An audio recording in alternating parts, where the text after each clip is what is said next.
My name's Alexia Cambon. I'm a Senior Director of Research here at Microsoft. I lead research for a team called the Co-Pilot and Future of Work team. And what we do essentially is we look at all of the billions of signals we collect and we have access to through our various data streams and try to understand what that means for the future of work. So it's a very exciting time for my team. And over the last 18 months, we've sort of pivoted our entire research agenda towards AI. With good reason, because AI is literally one of the biggest forces shaping the future of work. And I want to share some of what we've learned with you in the last 18 months or so.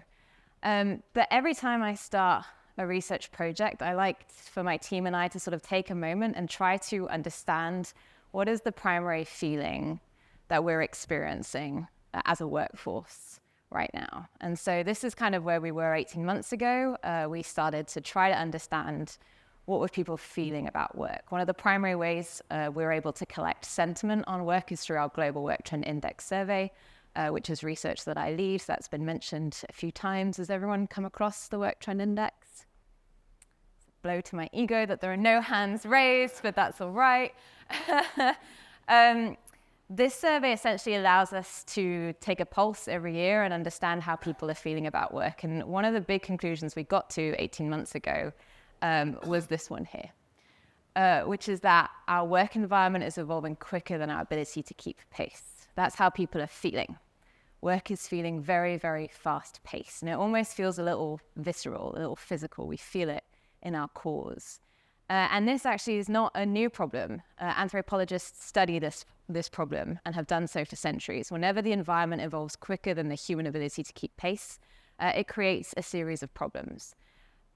But I want to talk to you a little bit about how this has come to be, what exactly has happened over the last couple of decades for this to feel the way it feels now. So bear with me, I'm going to take us through a short evolution of work. And so the origins of modern information work kind of start in the 1950s. First, important to note that the environment, any environment is made up of two key dimensions, the dimension of space, where do we work, and the dimension of time, when do we work. And so if we think back to the 1950s, work mostly happens in this quadrant, right? In an office, remote work doesn't really exist in the 1950s, and in meetings, which is what synchronous work is, with good reason, because asynchronous work in the 1950s, that's a typewriter.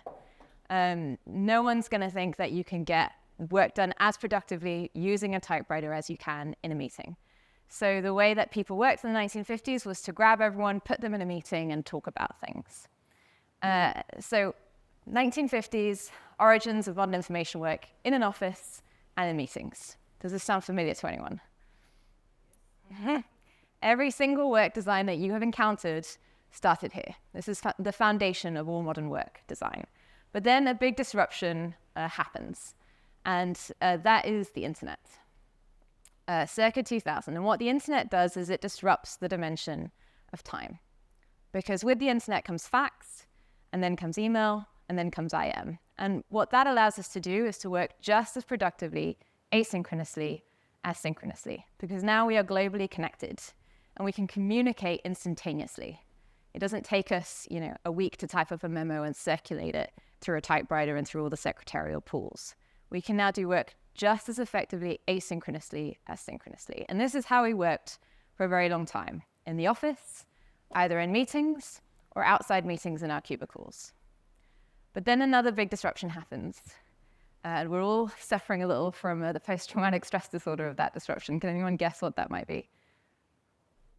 COVID, correct. The pandemic. What COVID did was it forced the single largest remote work experiment the world has known. It forced us to prove that we could work just as productively from home as from an office. And it's kind of crazy that it took a pandemic to do that. But essentially, by the time the pandemic was sort of ebbing out, we had all been working from home for a couple of years. And that allowed us to prove that we could be just as productive working from home as from an office. And this, by the way, is what hybrid work is. We overcomplicate hybrid work a lot. What it is pretty simple, but navigating these 4 quadrants is inherently complex. And we're all trying to figure out what work belongs in each of these quadrants. Like right now, for example, all of us are in this quadrant here, right? We're all gathered in person in an office in a meeting. No one really knows what should happen in this quadrant here, where we're forcing people to go in an office but to not be in meetings, right? So figuring out what work lives in each quadrant is a huge undertaking. But if we just think about the evolution of work from 1 quadrant to 4 in the span of, 70 years, that's absolutely extraordinary. Talk about the environment evolving quicker than our ability to keep pace. Going from 1 quadrant to 4 in the span of that period of time is an incredibly rapid shift. But also, it is not over. Because now, another disruption is happening, and that is, of course, AI. So the question then becomes, if this is our work environment, if this is how we're all operating right now, where does AI sit in this 2x2? And this is not a theoretical question. This was an actual question that I asked my research team to help me answer. So I'm going to pretend you're my research team. Would anyone like to hazard a guess? And those of you who see the next slide are not allowed to answer. I'm looking at you, Declan. In the middle? Z-axis, okay. Any other guesses? Everywhere, okay. Everywhere in the middle are the 2 single most common answers that I get. They're good guesses, but they are wrong, but I'd like to give them a round of applause for hazarding a guess. The Z-axis was on the money. Well done, my friends. It's not often I get a correct answer here. The answer to this question is that AI does not belong in the dimension of space. It does not belong in the dimension of time because it is its own dimension. And I think our tendency to just try to slot it into existing environments, into these existing 4 quadrants, kind of talks a lot about how we think about AI, which is to think of it as an add-on productivity tool that we're just going to slot in over everything else. But it's not. It's fundamentally a new way of working. Essentially, what AI is a disruption to the dimension of intelligence. So if space is the where and time is the when, intelligence is the who. And that's quite a big thought, right? Today marks a time in which no longer will we just be collaborating with other humans, with human intelligence, but we will also be collaborating with artificial intelligence. And just like we need to ask ourselves, when should we work from home? When should we work from an office? When should we be in meetings? When should we be outside of meetings? We also now need to ask ourselves, when should we work with AI? And when should we work with humans? Now this is, I think, a huge, huge undertaking for all of us. All of us here need to start asking ourselves how we will navigate this model. So as we kind of think about AI, this is the first key takeaway that I would like you to take away, which is that AI is not just a tool for work, it is a new dimension of work. Anyone who is telling you it's just an add-on productivity tool you can slot into your existing workflows is not fully appreciating the full behavioral change that is required in order to unlock its full potential. It's been, 4 years since hybrid work started, and how many of us have figured out how to do that? AI is going to take a while. It is a journey, but it is here to stay. So, as we then think about the research, the way we sort of embarked upon this was to really look at this from the point of view of the AI user. If we know there is this massive shift in the way we work, we need to try to understand how is the AI user going to navigate that shift. So this is our roadmap for the rest of our time today. I'm going to talk you through some of the research we've done on each of these phases: adoption, behavioral change and usage, and then work pattern transformation. So we're going to start with adoption. So as we think about adoption, essentially we're talking about how do we deploy and roll out this massive game-changing technology for your workforce.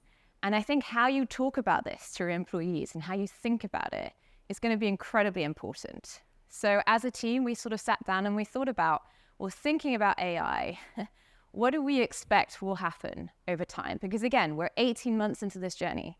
AI is a toddler right now, and AI is going to evolve. Think about it this way: AI is the most immature it will ever be in this moment in time, which again is kind of mind-blowing.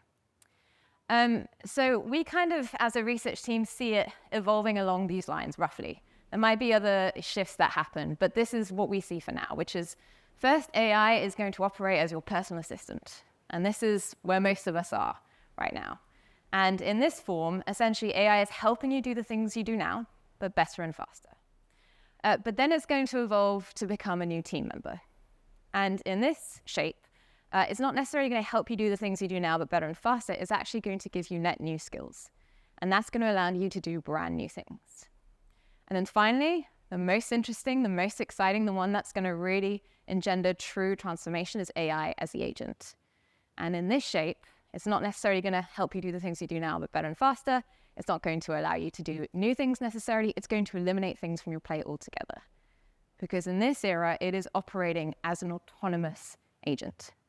It is operating on your behalf with your oversight. So we're going to walk you through each of these in turn, starting with AI as the personal assistant. This is the era most of us are in now, so this is the place we also have the most research. Now, I talked to you about the Work Trend Index survey.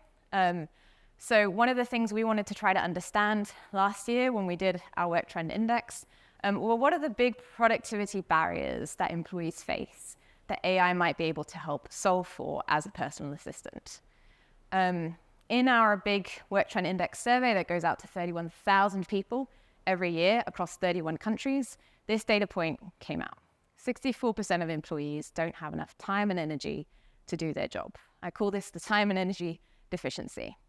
And this deficiency is important for us to really think carefully about, because this deficiency is leading to real business problems. So these people are twice as likely to leave their jobs and 3.5 times as likely to say they struggle to be innovative.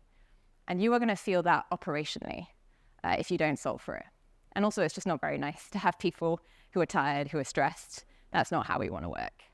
But what is causing this time and energy deficiency? That's kind of the next phase in the process. We isolated these people in the survey, and then we looked at the experiences that they were having that the rest of the population weren't. And so we saw these people were twice as likely to say they struggle with too many meetings, 2.5 times as likely to say they spend too much time searching for information, and 2.5 times as likely to say they don't have enough focus time. I'm a researcher, I like labels, so we're going to name these. The broken meeting, the information labyrinth, and the blank page. Raise your hand if you've experienced at least one of these this week. Okay, so this you raise your hand for, but when I ask you if you heard about the Work Trend Index, no, that's all right.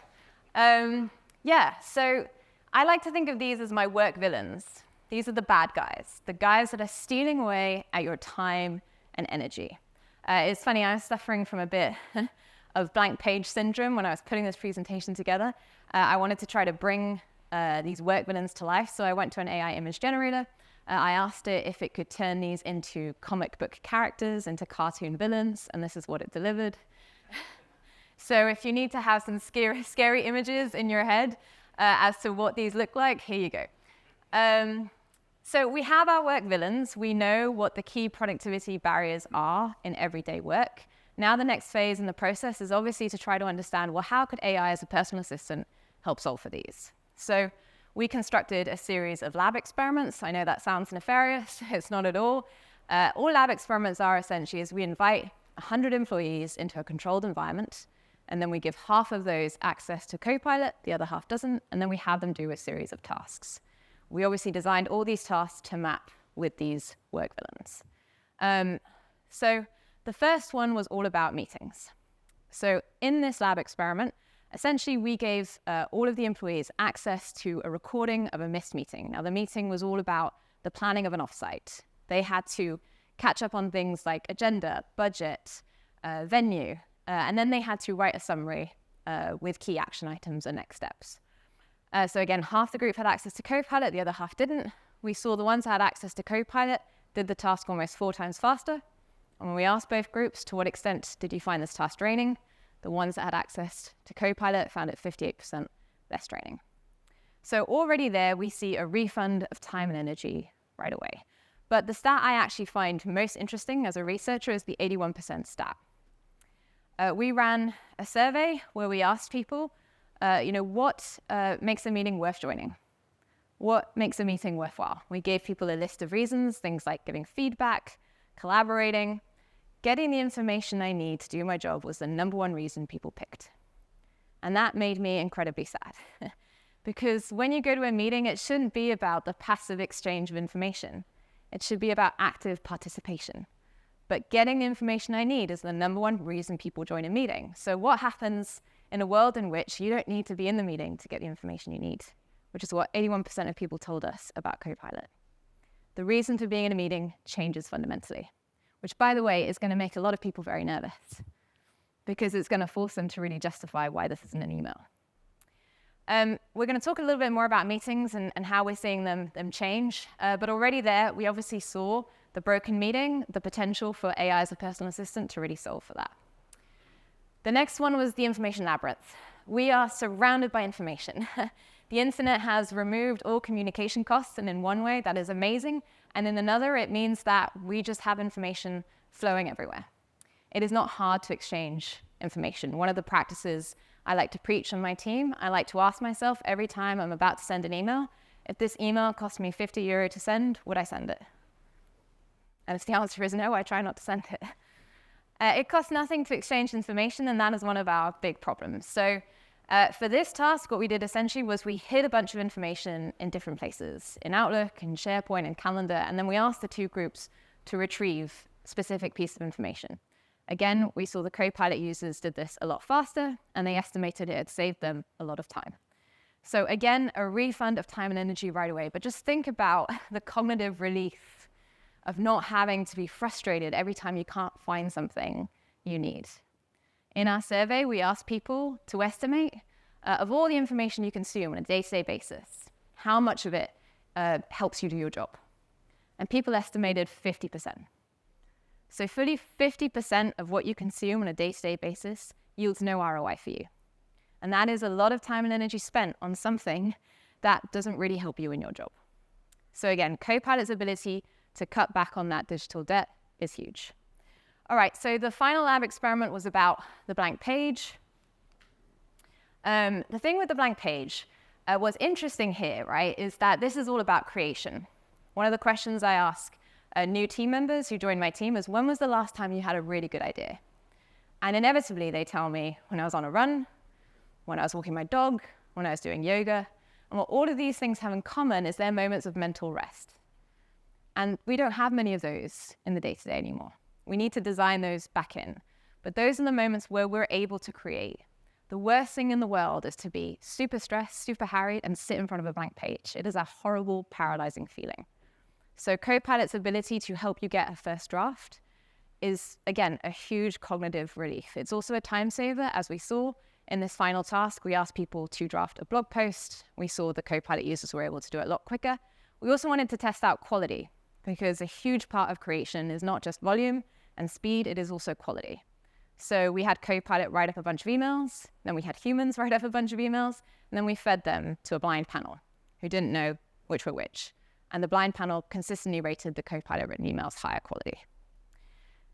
So we know Copilot's ability, just in this first era, just in the era as a personal assistant, will hugely help with productivity, will provide an uplift in productivity that is very beneficial to us right now in this moment in time where we're all suffering from a time and energy deficiency.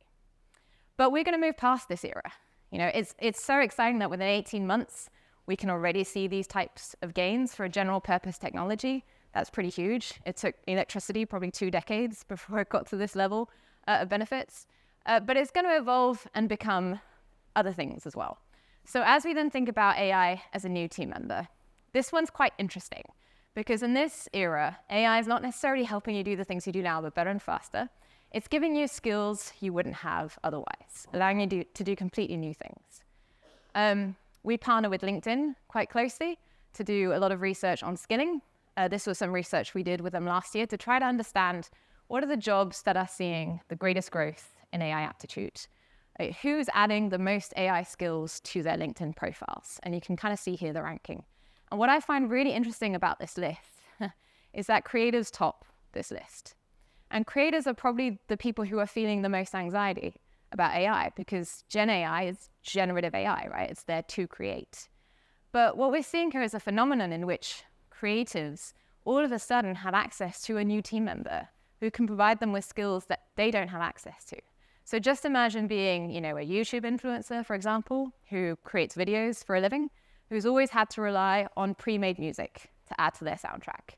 You can now go to an AI music generator and with your natural words, your natural language, tell that AI music generator what type of sound you would like for your video, what types of lyrics you would like, what type of beat, what type of cadence. So essentially, this YouTube influencer suddenly has a musician on their team. They don't have to rely on something pre-made that might not quite fit with what they envisaged. And this is going to boost creativity tenfold. Because if all of a sudden you aren't reliant on having money or having a huge team of diverse skills, but you can actually access that through AI, that suddenly means that you are unlocking levels of creativity you wouldn't have otherwise. It also raises really interesting questions about skills and what skills will become rarer in future. And it does suggest, I think, that it's not the learned experiences that we all have, the things we study really hard to achieve, the technical skills that we earn over time, but maybe our lived experiences that will become important. The things that we've experienced in our personal and professional lives that really provide us a unique vantage point. That's really what's going to become rarer as we think about AI. So then looking really into the future, but it's actually not that far away, AI as the agent. Now, I could spend 45 minutes alone talking about AI as the agent. It's a really exciting form that AI will take here. But we don't have much research on it because it is so brand new. We're starting to plant seeds, we're starting to observe some things, but I don't have any real data to show you here. What I want to do instead is to tell you a story about how one founder sees the future of AI in which AI operates as an agent. So does everyone know what Bumble is? Yes. So Bumble, the dating app. Bumble's founder, Whitney Wolfe Herd, recently came out and sort of described her vision for what she thinks Bumble looks like in the future. And she talks about how on her app, every user is going to have their own AI agent. So, let's say, Declan, you were single and I was single, not a happily married woman, which I am. I'm sorry, Declan. And let's say, we were both on Bumble. My AI agent might talk to Declan's AI agent, and they might have a conversation about whether or not we'd be a good fit. So my AI agent might tell Declan, Alexia, she's a researcher, she's a behavioral economics scientist, she's a control freak, she really likes running, and Declan's AI agent might go, no, not for me, let's not go there. And so the AI agents would just talk to each other and decide whether or not we would be a good fit. And they probably would decide we wouldn't. But that's how Whitney Wolfe Herd sees the future of her app, right? An app in which agents are operating autonomously on our behalf. And essentially, it's making dating efficient. This is obviously scary to a lot of people, right? An agent operating autonomously on your behalf, with human oversight, let's stress. But if we apply this to the workplace and we think about whole workflows, whole processes being taken and essentially being done by teams of agents that we manage, you start to think a little bit about, okay, we will now have an AI workforce that we will need managers for. We won't just need human managers for humans, we will need human managers for AI. And the workforce suddenly looks very, very different. So all this to say, the way you think and talk about AI with your workforce, with your employees, when you roll it out, and even with yourselves matters. Because if we just sort of stick to, AI is a personal assistant and it might provide us a little bit of time savings on a daily basis, you're not painting the full picture of what the future looks like. Because AI is here to stay. And so when it comes to adoption, really painting that longer roadmap, I think is really important. Now we come to what I think is the really interesting stuff. This is my bread and butter. I'm a behavioral economics researcher, so I love behavioral change research. This is a phase that's really hard for a lot of people. And to kind of demonstrate how hard it is, I'd like us to do a little exercise, if that's all right. So would everyone please stand up and swap seats? So those at the back come to the front, those at the front go to the back. I'm just joking, everyone sit back down. Sit back down. Sorry, Catherine. Catherine, I love how enthusiastic you were. You were leading the charge for people. The moment I asked you to do that, I saw some death glares from across the room, people who were just like, no! And that's your brain. Your brain is programmed to resist any kind of change. change is really hard for people. And the reason for that is your brain has one job, and it's to keep you alive. And the best way to keep you alive is to put patterns of familiarity in place and patterns of predictability. And so you've been sitting in these lovely seats for about an hour, and now you know where the draft is coming from, and you know who the person on either side of you is. And the minute I asked you to stand up and swap seats, your brain went, oh no, but like, what if I sit somewhere where there's another draft? And what if the person next to me needs a breath mint? And what if I can't get close to the exit? And that really stressed you out. And that is what we were up against every single time we introduce a technology that requires behavioral change. And AI is a big one when it comes to behavioral change. So remember that you are neurologically programmed to resist change. But we also know that the only way that we can evolve as humans is to adapt to change. The introduction of external stimuli to our systems is what allows us to grow. So change is actually incredibly important, and that's the evolutionary tension that humans face. Predictability, familiarity, change, growth. So as we think about how that applies to AI, we did this really fun study with a team within marketing, within Microsoft, a marketing team made up of 300 people, led by the head of marketing for AI at Work, called Jared Spataro. Jared's team, as I said, made up of 300 people. We divided that group in two. Half of them were treated to a series of interventions, things we suspected and hypothesized might drive Copilot usage, and half we left alone. They didn't get anything. We did this over a period of 6 weeks, and we did it over the summer, which we were a little worried about. But it was also a quiet period, which allowed us to invest more. So the objectives, as mentioned, increase Copilot usage and try to understand what drives Copilot usage. First, we tried to understand what are the big gaps we have to close over the 6 weeks, and this is what we saw. We saw people lacked the confidence. They didn't feel that they themselves would be able to unlock the full potential of Copilot. They lacked the knowledge. They didn't necessarily know what use cases were best. And then they lacked the skills. So they didn't necessarily think they knew how to prompt well. So these were the gaps we wanted to try to close over the 6 weeks. We planned out a series of interventions, and we did this across the model that I showed you because dependent on where you are in this quadrant, it will massively influence your behavior. When you're in an office, you behave differently than when you're at home. When you're around other people, you behave differently than when you're alone. So it's important to have true representation across this model, especially this Copilot Day one. You know, huge kudos to Jared. It's a big ask to fly in all of his team to spend a whole day in on-site experimentation together synchronously. But that was the only intervention we did where everyone was in an office at the same time. And it was important to see whether or not that had an effect on usage. We also did things asynchronously, things like leadership comms, things like a Teams chat. Again, just testing out what are the things that enable people to use Copilot more. So we saw some really good results. We saw a boost of usage of 60%, which was really lovely. In just 6 weeks, that's pretty phenomenal. We increased the number of power users in Jared's org. So by the end of the 6 weeks, full of half of his org were power users.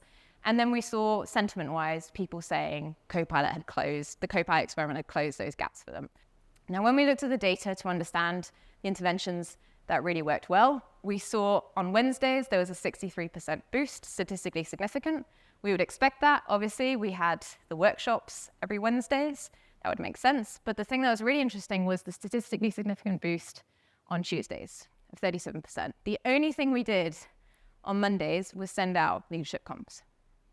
So if we're seeing a boost in usage consistently on Tuesdays, it's because those comms worked. And that was a big aha for us. Leadership comms matter. How you role model use of this tool and how you nudge and encourage people to use it matters massively. And that was our first key takeaway here. We delivered a survey after the end of the experiment where we asked people in the experiment, which of the interventions do you think worked? Which ones do you think impacted your usage? And leadership comms ranked at the bottom. I think it was only something like 30% of people thought hearing from Jared and from Jared's LT made a difference. People don't want to think they're influenced by authority. But the data showed differently, clearly. So no matter what users tell you, no matter what you think, we saw in the data, leadership comms really made a difference.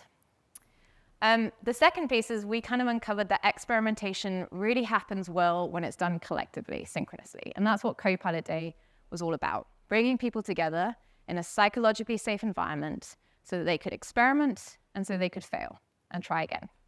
When you're using Copilot, most often it's individually. It's on your own laptop. And if you don't manage to get the outcome you want, you'll probably get quite frustrated and you won't want to try again. But when you're in a group of people and your goal is to try again, your goal is to learn and to experiment, it's okay to fail and it's okay to go again. So things like Copilot days and promptathons are hugely helpful. Power users. Power users, we discovered, are really critical. What we saw in the data is power users are much more likely to experience high outcomes with Copilot, but they're also much more likely to be Copilot advocates and champions. We saw they were much more likely to tell other people about how they use Copilot and also much more likely to learn from other people about how they use Copilot. So when you're trying to drive behavioral change, really important to not just think about getting usage up to a certain number, but also thinking about how to convert people to be power users, because they will create that peer network effect. And then finally, mindset matters when it comes to Copilot upskilling. What we saw here was a really interesting phenomenon when we looked at power users. We looked at them in the survey that we sent out, and we really assessed whether or not they were a power user in two ways. First, we assessed it objectively. So we asked them a series of questions that were all objective, things like how many times do you use Copilot a day, how many minutes a day do you save using Copilot, and that allowed us to sort of categorize them objectively as power users or not. But then we also asked them subjectively, would you consider yourself to be a power user? And there was a fairly significant percentage of people who objectively could be power users, but subjectively did not consider themselves to be it. And when we did focus groups with these people and we asked them, why is that? Like, why don't you think you're a power user? You're using it all the time. You're saving a load of time using it. They told us, well, I never get it right on the first try, or at least not the majority of times. And that was a huge mindset shift. We've been hardwired over the last couple of decades to use technology primarily as a search engine, right? Copilot is not a search engine. Copilot essentially is a collaborative partner. So the shift we had to make with these people was to get them away from thinking that not getting the perfect outcome on the first try was okay. And the way we did this was to use an analogy of basically the difference between a coffee maker and a barista. So, let's say you wake up in the morning and you go down to your coffee machine and you press the pre-configured setting to get your coffee, and it doesn't deliver you your coffee. You're probably going to throw the coffee maker out. It had one job and it didn't do it well. One pre-configured setting and it didn't do it well. Let's compare that to when you go to a barista and you order, let's say, an oat flat white, and the barista instead gives you a soy latte, a more complex order, by the way, than what the coffee maker could deliver you. You're going to start to wonder, well, was it what I said? Or was it what the barista interpreted? And that is fundamentally the difference between a command and a conversation. Copilot is not a command-based tool. Copilot is a conversation-based tool. And if you're treating it like a coffee maker, then you're treating it like a search engine. You need to treat it like a barista. It's there to listen to you. It's there to understand what you need. You need to provide it context. You need to treat it like it's a brand new intern on your team. So that was a big mindset shift for a lot of people in Jared's org. Okay, so we've driven adoption. We've driven behavioral change and usage. Now comes the real fun stuff, which is try to see, okay, we've got people using it. What happens to work patterns? What happens to how people work? And to do this, we embarked on a very ambitious study, which is probably my proudest work to date in my entire career, which was a randomized controlled trial at scale. And so to do this, we basically set out a blanket invitation to Copilot customers to participate in this randomized controlled trial, also known as an RCT. What an RCT is, essentially, is the random allocation of a treatment effect. The treatment effect in this case was obviously a Copilot license. That's important because the only way you can really judge in an unbiased way how something is affecting people is if you have an unbiased sample. But that means for every customer I talked to about doing this, I essentially had to say to them, could you give us 50 of your precious 300 Copilot licenses and allow us to decide who they go to in your organization? And we were amazed and thrilled that we got 58 customers to do that. We were hoping for maybe 2 or 3. That was a huge leap of faith on behalf of those customers, some of whom I know are in the room. So we have an immense debt of gratitude to them for this. This is probably the largest scale randomized control trial of AI to date in the workplace. So what we did was we essentially had all of these customers. We observed a group of Copilot users within these organizations and a group of non-users. And then we just looked at the difference between their telemetry patterns over a period of 9 months. And importantly, we didn't intervene. We gave them the tool, and then we backed off. We just let them have at it. And then we looked at, well, what is happening within the telemetry? Telemetry is all the signals we collect through our metadata. It's things like how many meetings are we in? How many emails are we sending? We saw some really interesting things. Now, what I'm going to share with you are the greatest effects that we saw on a per customer basis, right? These are the biggest things we saw. There were some customers that saw very few effects, right? The ones that saw the biggest effects were undeniably the ones that had driven usage the most and that had invested in the behavioral change we've talked about. First, we looked at email. And email was without a doubt the place that we had the greatest consensus across all 58 customers.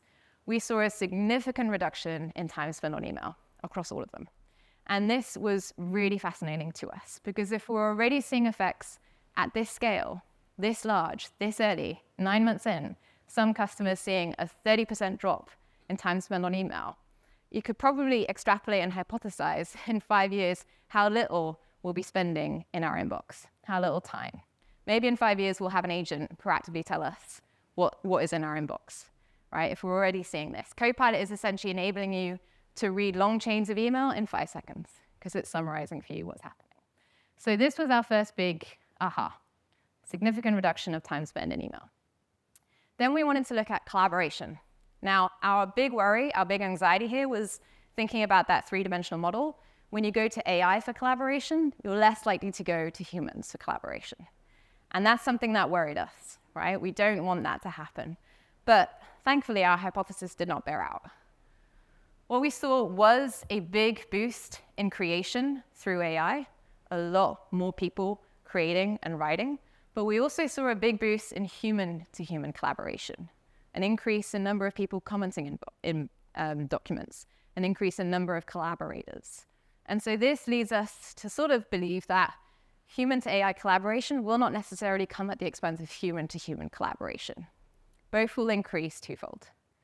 And that's very, very exciting for us because it really proves out that AI is not here to replace you, right? AI is here to augment you. And then the final thing that we looked at was meetings. And meetings was the place where there was no consensus. We saw some companies had a decrease in time spent in meetings. We also some companies had an increase in time spent in meetings. When we saw that, when we saw weird metrics like that, typically we would reach out to the customer and ask them to explain to us, well, what's happening? Like, why do you think people are spending more time in meetings? Why do you think there's an increase in number of people attending meetings and that? Those sorts of metrics. We got on the phone with one chemical engineering company who told us that they had given Copilot to their team of white paper authors. Every time that this team releases a new product, they have to write a white paper that breaks down the chemical components of the product. Typically, the way that process works, each specialist writes their section, hands it to another specialist, writes their section, et cetera, et cetera, et cetera. What they started doing was they got everyone on a call, once everyone got Copilot, and then they would write the paper out loud. And by that I mean, one specialist would say what they wanted to be in the paper, then the other specialist would say it, and then together they would decide what would be in the abstract and what would be in the conclusion. And then they handed the transcript to Copilot, and Copilot wrote the white paper. And that is a complete shift of how we use a meeting. That is not information exchange, that is value creation. That is really something different. When we heard that story, we were like, man, we're gonna start using that for everything. And they managed to shave off 10 hours off that process. It became less painful. It completely rewired the way they think. So, I'm telling you this because I think it's very hard to look at things like reduction in time spent here or there and fully understand what that means. Once you go in and you talk to companies and you really diagnose what that means, that's when you get the real value stories. So I want to tell you this as sort of a caution because time savings and minutes, squirreled away here and there, it's not the fuller picture of the value that Copilot might be creating for you. So very exciting stuff. Again, a huge thanks to the companies that participated in this. This has been a very important study. I would encourage you all to go read it, just for its scientific importance. And obviously, I want to plug my own stuff, so there you go. I'm going to wrap us up. I want to just kind of end on a bit of a sort of philosophical thought. Information, most of us in this room, we're information workers. Information is at the heart of what we do. And information itself has taken a bit of a turn over the last several 100,000 million years. When you think about how we use information, what it means to us, what it means to our work, we first really learned to capture information through writing. Before writing, information, was mainly exchanged out loud. We talked to each other.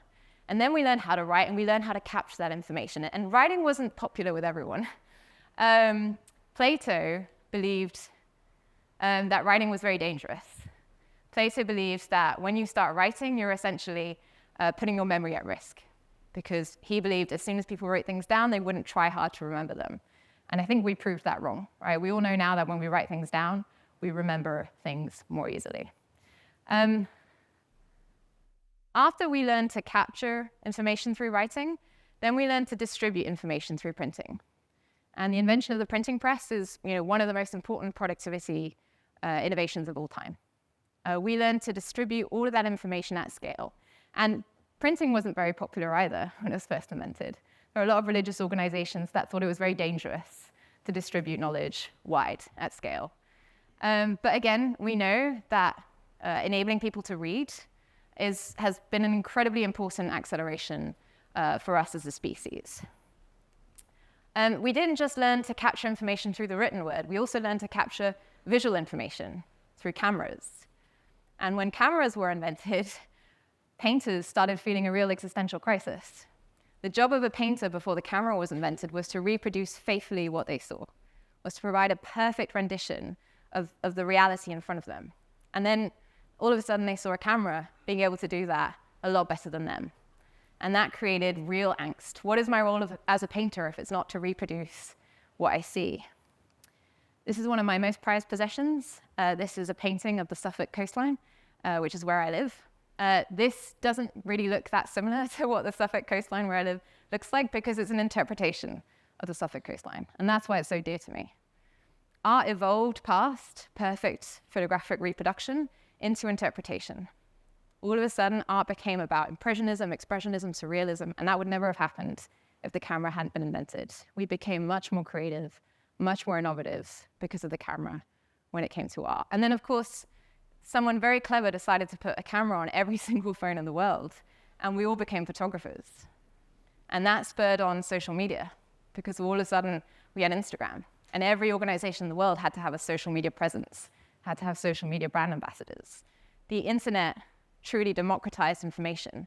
We took all of that information and we put it online, right? We made it accessible to everyone. That's kind of incredible. Before the internet, we would have to go to a library, right, to get the book that we wanted. And now we could just go online to find the information that we needed. But the internet wasn't very popular either. I came across this amazing report from 1995 by Pew that kind of blew my socks off. It's worth a read. It's a really interesting flashback. This report looked at the state of the internet in 1995 in the US. And there were some real interesting sound bites here. Things like, few see online activities as essential to them, and no single online feature, with the exception of email, is used with any regularity. This is also the report that stated most email users only check their email once a day. I would kind of love to live in that time, to be honest with you. It also had things like, consumers have yet to begin purchasing goods and services online. There is little indication that online news features are changing traditional news consumption patterns. None of us could believe that we would move away from newspapers. None of us wanted to put our credit card details online. And my favorite, only 32% of those who go online say they would miss it a lot if no longer available. Who of us can imagine not being online today, right? Who can imagine not being able to order something online, not being able to shop online, not being able to look people up online? It's a completely different world. Fast forward 7 years and half of the US population was online. So all of this really to say that I think we need to be really careful about underestimating this moment in time. I would encourage you all to really look at this as an opportunity rather than to veer towards skepticism. As we've seen, skepticism is natural, and that has very much to do with the fact that you are neurologically programmed to resist change. But adapting to change is how we evolve and how we grow. And this is a moment where we're invited to change and invited to grow. And if we think about how exciting that is, information has gone through this incredible evolution. But what AI is not just information, it's intelligence. And AI essentially is capturing, distributing, and democratizing intelligence for everyone. And what happens in a workforce where everyone has instant access to not just information, but expertise, but intelligence? It's kind of revolutionary. And so my final exercise for the day, I'm not going to ask you to stand up, don't worry. I think the single most dangerous thing that we can do, and I say this as a behavioral economics researcher, is to assume that the past is how things should be. How we've done things is the way they should carry on. And so I'd like to invite you to join me in an exercise where we try to strip ourselves of all of our assumptions. And we try to imagine a world in which the office hasn't been invented, the meeting hasn't been invented, AI is at our disposal. Imagine if today were day one in the history of work. How would you design how you work? Thank you so much for your time.